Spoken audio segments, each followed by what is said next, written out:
The sound of the locksmith's drill still echoed in my head, even though I was back in my apartment. The door locked behind me.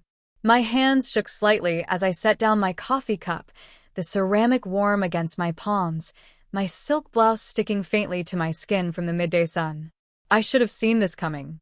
Maybe I did.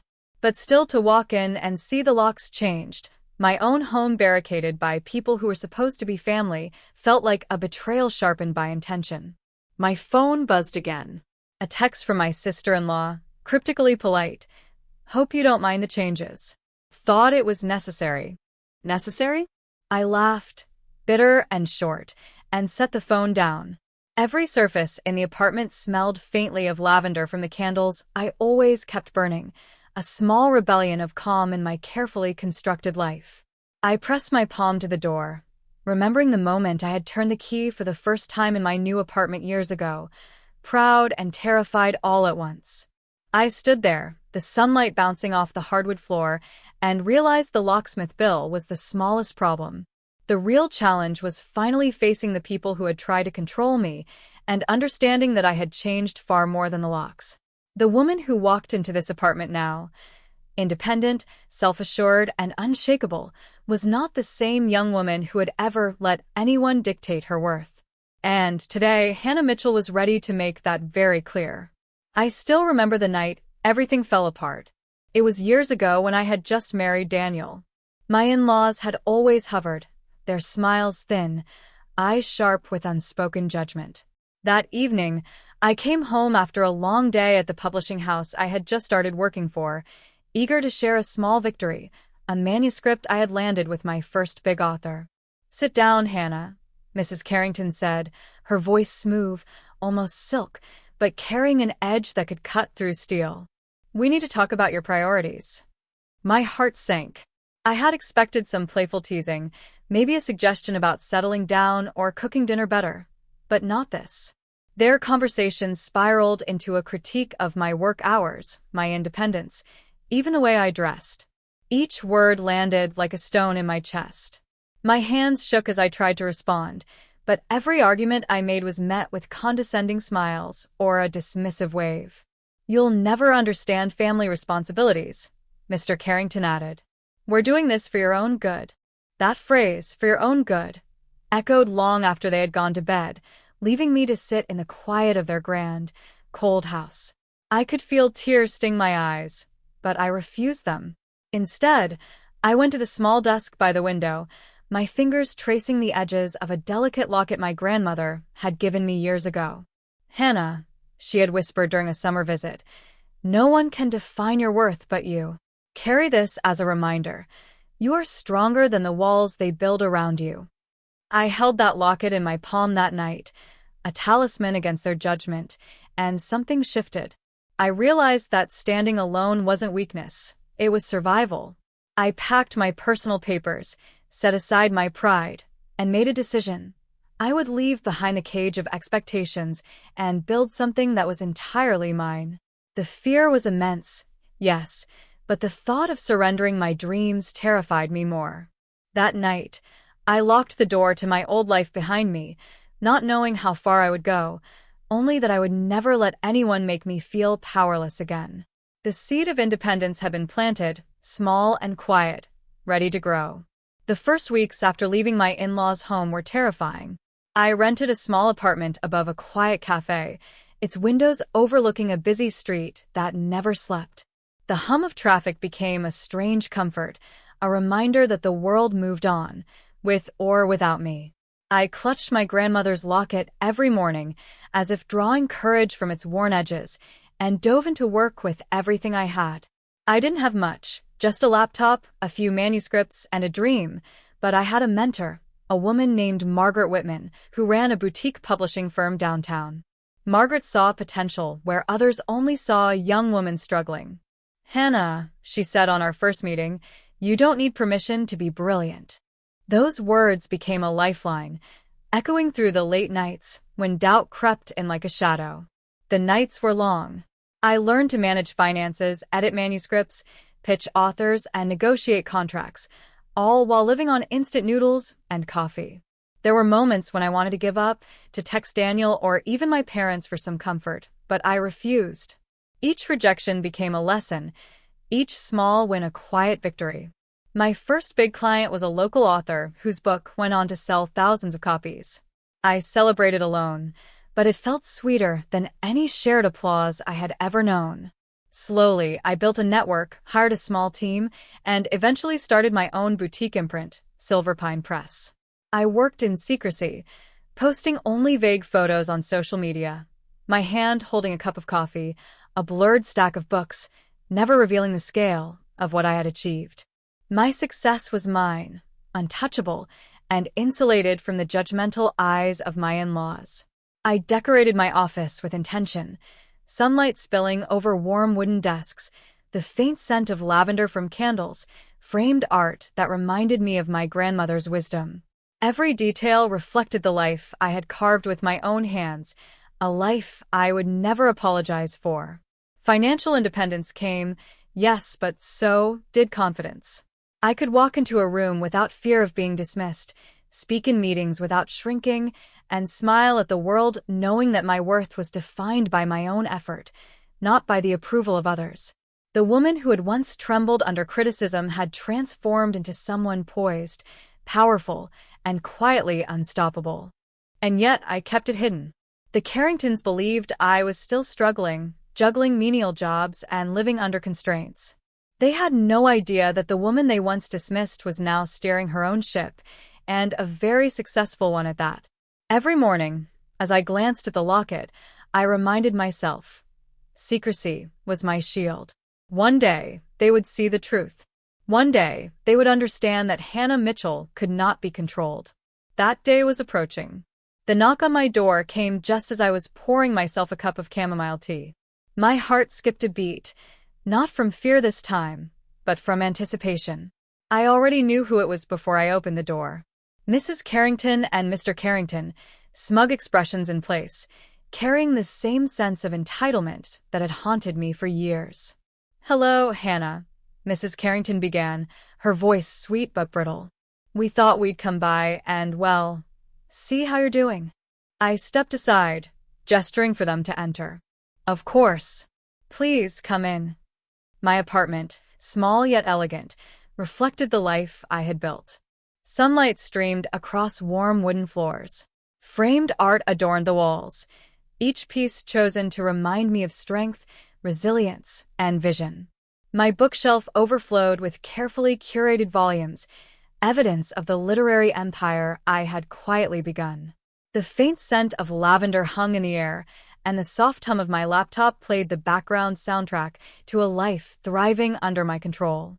They looked around, their eyes widening. Mrs. Carrington's lips pressed together. Mr. Carrington's posture stiffened. I could almost hear the gears turning in their minds as they attempted to process what they were seeing. I poured tea into delicate cups and offered one to each of them. They took them hesitantly, like children caught in a lesson they didn't want to learn. I let the silence stretch, giving them time to absorb the details, the way my space reflected independence, success, and careful intention. Finally, I spoke. "I imagine you're wondering why I never mentioned Silverpine Press." I smiled faintly. "It's because this is my life, my creation. A life I didn't need permission to live. And yes, your little stunt with the locks? That was amusing in a way, but irrelevant. I've been managing my own doors for years, literally and metaphorically." They looked at me, disbelief written across their faces. Mr. Carrington finally muttered, You own this? All of this?" "Yes," I said softly but firmly. "I'm the owner. My first client signed with me 5 years ago, and we've grown steadily since. I make my own decisions, run my own business, and I don't need anyone to tell me what my priorities should be." Mrs. Carrington's hand trembled slightly, a faint flush creeping over her cheeks. She opened her mouth, then closed it again. Words failed them because the story they had told themselves about me, a struggling, compliant daughter-in-law, was unraveling before their eyes. I continued, letting the truth sink in. "I've invested blood, sweat, and countless sleepless nights into this life. And while I appreciated your concern in the past, I no longer require it. The locks you changed? They don't affect me. You might have thought it would inconvenience me, control me, but all it did was remind me how far I've come. Silence filled the room again, heavier this time, laced with guilt, shame, and a tinge of awe. They were learning the hard way that the girl they once underestimated had grown into a woman they could not ignore. I poured the last of my tea and smiled, finally allowing a hint of warmth to shine through. I wanted you to see me, all of me, not the version you tried to cage. Now you have. The room felt different now.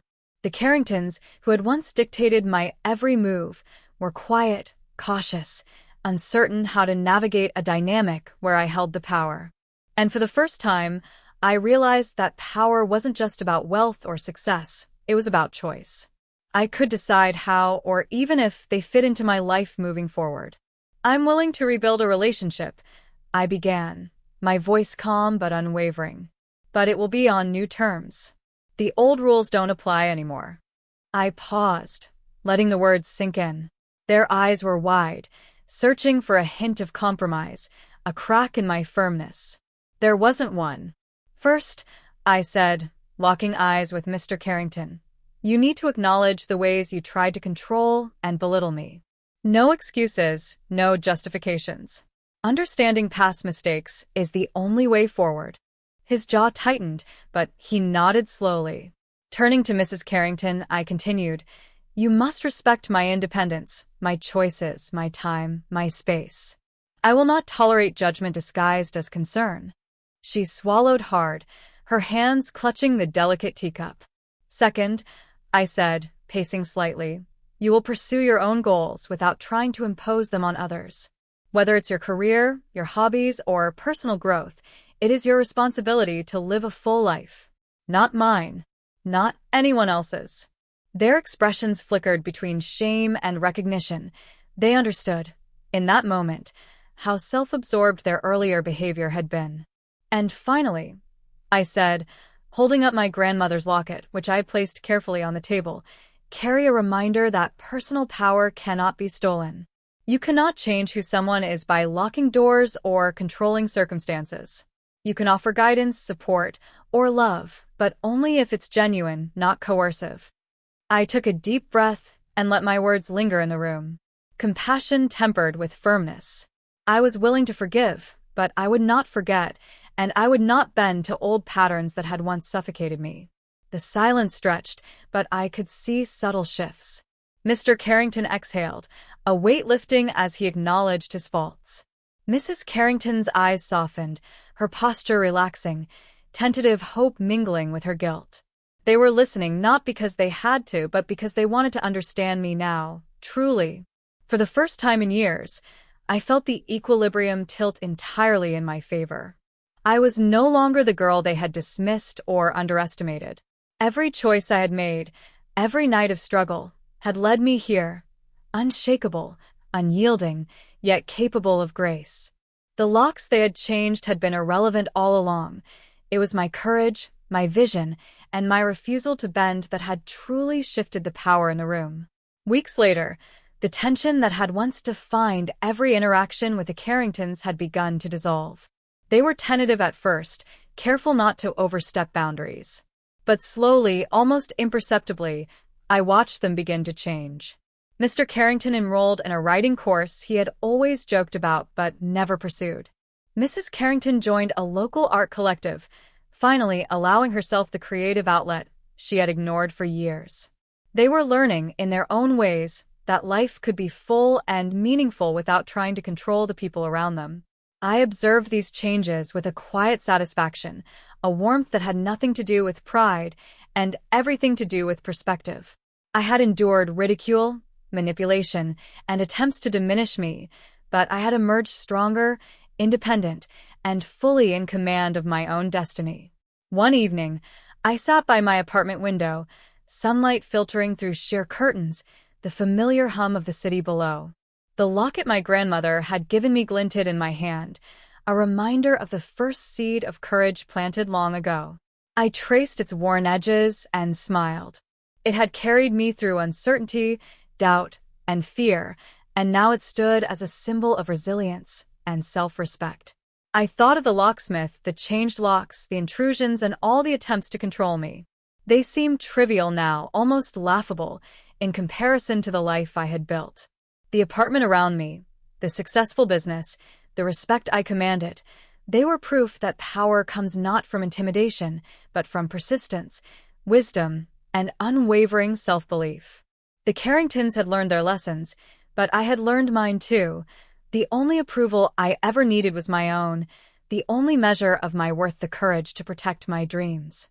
I placed the locket around my neck, feeling its weight settle comfortably against my chest. And as the sun dipped below the horizon, painting the sky in shades of amber and rose, I whispered to myself, a final voiceover to the story of who I had become. I hold the keys to my life, my doors, and my destiny, and no one will ever change that again. With that, I turned back to my work, to my life, to the future I had always deserved. The woman who had once trembled at judgment now walked unshakable, unbroken, and unapologetically free.